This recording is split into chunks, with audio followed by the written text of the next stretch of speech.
Hello दोस्तों। आज हम बात करेंगे अगर कोई व्यक्ति इंटरमिटेंट फास्टिंग कर रहा है तो उसका इंसुलिन रेजिस्टेंस को कम करने का या डायबिटीज रिवर्सल के जो प्रोसेस है उसको कैसे बेटर कर सकते हैं। ज़्यादातर जब व्यक्ति इंटरमिटेंट फास्टिंग कर रहे हैं तो अलग अलग व्यक्ति में अलग अलग रिस्पॉन्स आता है, किसी में बहुत अच्छा रिस्पॉन्स आता है, किसी में बहुत अच्छा नहीं आता है। तो इस प्रोसेस को हम कैसे बेटर कर सकते हैं, कैसे पेशेंट के रिस्पॉन्स पैटर्न को बेटर कर सकते हैं और कैसे हम अपने पेशेंट के लिए ज़्यादा अच्छे रिजल्ट दे सकते हैं उसी इंटरमिटेंट फास्टिंग द्वारा, आज हम इसको डिस्कस करेंगे। टॉपिक पर जाने से पहले जो लोग हमारे चैनल पर नए हैं उन्हें रिक्वेस्ट करूँगा कि चैनल को सब्सक्राइब करें, वीडियोस को लाइक करें, शेयर करें, फॉलो करें, कमेंट करें, पूरा देखें। टॉपिक इंपॉर्टेंट है इसलिए इसे अंत तक देखिएगा। चलिए शुरू करते हैं इंपॉर्टेंट वीडियो।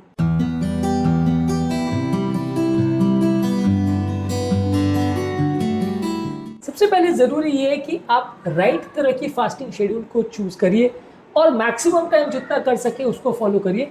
अगर आप 16:8 कर रहे हो, 18:6 कर रहे हो, जिसमें 16 घंटे आप फास्टिंग करते हो, 8 घंटे खाते हो, 18 घंटे फास्टिंग करते हो, 6 घंटे खाते हो, तो ये आपकी इंसुलिन रिस्पॉन्स को बेटर करेगा। अगर आप 12:12 कर रहे हो या 13:11 कर रहे हो, मतलब आपका फास्टिंग का टाइम इंटरवल अगर कम है तो रिस्पॉन्स अच्छा नहीं आएगा। अगर आप ऑल्टरनेटिव फास्टिंग शेड्यूल कर रहे हो तो उसका रिस्पॉन्स ज़्यादा अच्छा आएगा एज कम्पेयर टू अगर आप कभी कर रहे हो कभी नहीं कर रहे हो। 5:2 फास्टिंग कर रहे हो उसमें भी अच्छा है कि 5 दिन आप बिल्कुल रिस्ट्रिक्टेड कैलोरी डाइट पे हो, फास्टिंग मिमिकिंग डाइट पे हो, 500 कैलोरी में गुजारा कर रहे हो, बाकी 2 दिन आप नॉर्मल खा रहे हो। ये भी हो सकता है कि आप इसमें आप इसको प्रॉपर्ली फॉलो कर सकते हो। इसमें 2 जो डेज आप नॉर्मल खाना खा रहे हो वो 2 नॉन कॉन्जिक्यूटिव डेज होने चाहिए, यानी एक साथ नहीं होने चाहिए। तो ये आप तरीका फॉलो कर सकते हो।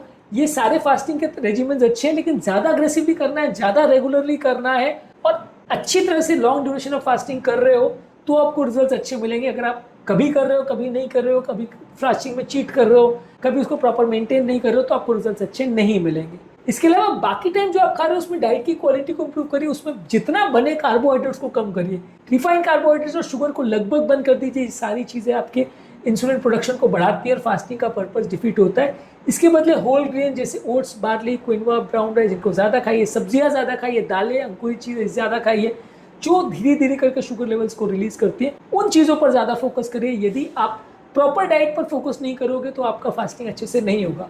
फल, सब्जियां, दालें इनको ज़्यादा खाइए, इसमें फाइबर्स होते हैं, इनको ज़्यादा खाइए। हेल्दी फैट जैसे avocados, olive oil, nuts, seeds इनको ज़्यादा लीजिए। ये सारे शुगर वैल्यूज़ को उतना नहीं बढ़ाते हैं। कार्बोहाइड्रेट को बने जितना कम रखिए। कार्बोहाइड्रेट आपको नहीं खाना है। अगर कार्बोहाइड्रेट आप ज़्यादा खाओगे तो रिजल्ट अच्छे नहीं मिलेंगे। और प्रोटीन्स को ठीक ठाक मात्रा में खाइए। बहुत ज़्यादा प्रोटीन में नहीं खाना है, लेकिन प्रोटीन को आप ठीक ठाक मात्रा में खाते हैं तो ओवरऑल आपका मसल मास बेटर रहता है और ओवरऑल मेटाबॉलिक फंक्शंस भी बेटर रहता है। इसलिए आप लीन प्रोटीन जैसे फिश है, पोल्ट्री है, दालें हैं, अंकुरित चीज़ें हैं, सोयाबीन है, इनको ज़्यादा मात्रा में खाइए। इसके अलावा साथ में आप एक्सरसाइज करिए। ग्लूकोज अपटेक और इंसुलिन सेंसिटिविटी इंप्रूव होती है अगर आप स्ट्रेंथ ट्रेनिंग कर रहे हो। तो बॉडी बिल्डिंग एटलीस्ट हफ्ते में 3 से 4 दिन आप रेगुलर करिए, इससे आपको फायदा मिलेगा। बहुत ओवर ट्रेन नहीं करना है, लेकिन थोड़ा बहुत भी आप करोगे तो फायदा मिलेगा। इसके अलावा एरोबिक एक्सरसाइज जैसे walking, cycling, running, swimming, dancing, जो भी चीज़ आप कर सकते हो उसको करिए। और कोशिश करिए कि फास्टिंग पीरियड के दौरान आप एक्सरसाइज करिए, तो उससे आपका इंसुलिन रेजिस्टेंस थोड़ा बेटर होगा और आपको थोड़े ज़्यादा इंसुलिन रेजिस्टेंस को कम करने में मदद मिलेगी। पर लेकिन ये ध्यान रखने की जरूरत है कि फास्टिंग पीरियड में ओवर ट्रेन मत करिए, बहुत ओवर एक्सरसाइज मत करिए, नहीं तो 50 चले शुगर बहुत ज़्यादा लो हो गया और आपको मैनेज करना मुश्किल हो गया। तो एक्सरसाइज को भी प्रॉपर करना जरूरी है और प्रॉपरली उसको मैनेज करना जरूरी है। इसको करने के लिए क्या क्या टिप्स है उसको ऑलरेडी हमने एक्सरसाइज वाले वीडियो में डिस्कस किया है। इसके अलावा मानसिक तनाव को कम रखिए। योगा, प्राणायाम, डीप ब्रीदिंग एक्सरसाइज ये करके आपका बॉडी का इंसुलिन रेजिस्टेंस बेटर होता है। 7 से 9 घंटे की नींद एटलीस्ट होना आने आ रही है। ये सारे आपके ब्लड के कॉर्टिसोल लेवल को कम करते हैं, स्ट्रेस हार्मोन्स को कम करते हैं। ये कॉर्टिसोल लेवल और स्ट्रेस हार्मोन्स आपके इंसुलिन रेजिस्टेंस को बिगाड़ते हैं। इसको अगर आप प्रॉपर वे में मैनेज और मेंटेन करोगे तो डायबिटीज मैनेज करना थोड़ा इजी हो जाएगा, फास्टिंग का रिस्पॉन्स थोड़ा बेटर आएगा। पानी ज्यादा मात्रा में पीजिए, खासकर फास्टिंग पीरियड और नॉन फास्टिंग दोनों पीरियड में पानी ज्यादा मात्रा में पीजिए। इसके अलावा ग्रीन टी, ब्लैक कॉफी, नींबू पानी आप ले सकते हैं विदाउट शुगर। इसको आप अगर लेते हो तो फास्टिंग पीरियड में भी ले सकते हो।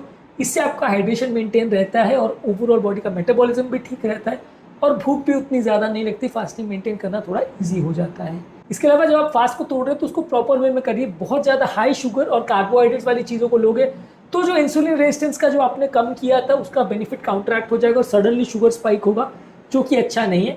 यानी कि खाने वाले पीरियड में भी आप ओवर ईटिंग मत करिए, बहुत ज़्यादा मात्रा में मत खाइए और पोर्शन साइज का विशेष ध्यान रखिए। अगर आपको बहुत भूख लग भी रही है तो भी आपको थोड़ा सा पोर्शन साइज का ध्यान रखना पड़ेगा। क्योंकि आप बहुत ज़्यादा मात्रा में अगर खाओगे तो फास्टिंग का पर्पस डिफीट हो जाएगा। इसके अलावा अपने प्रोग्रेस को प्रॉपर्ली मॉनिटर करते रहिए और आपके ब्लड शुगर लेवल्स को ट्रैक करते रहिए कि आप सही तरह से कर रहे हो कि नहीं, रिजल्ट्स मिल रहे हैं कि नहीं।